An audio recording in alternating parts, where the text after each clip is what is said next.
बाबा, हं? आज येताना बासुंदी घेऊन या ना. अगं, कालच आपण आईचा वाढदिवस होता म्हणून आणली होती ना. ऐकलं? हं. गोकुळची बासुंदी पुन्हा खावीशी वाटतेय. खरं सांगू, मलाही खावीशी वाटतीये. पुन्हा पुन्हा खावीशी वाटणारी गोकुळ बासुंदी. पन्हाळा तालुक्यातील मल्हारपेठ येथे लोकवस्तीत सकाळी रानगवा घुसल्याने एकच खळबळ उडाली. नागरिकांची मोठी तारांबळ उडाली असून धामणी खोऱ्यातील मल्हारपेठ, सावर्डे, मोरेवाडी, नवलेवाडी, वाघुर्डे परिसरातील नागरिकांत भीतीचे वातावरण पसरले आहे. आज सकाळी 7च्या सुमारास हा गवा नानाचा टेक परिसरातून कळे मल्हारपेठ या मुख्य रस्त्यावर आला.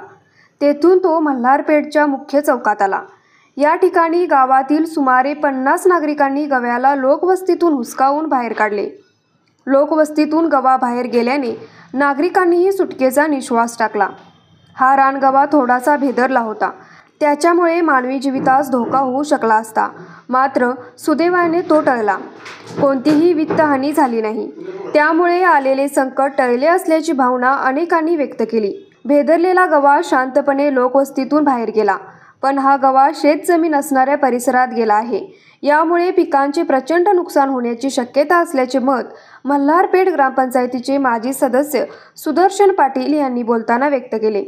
न्यूज मराठी 24 साठी पांडुरंग फिरंगे, कोल्हापूर.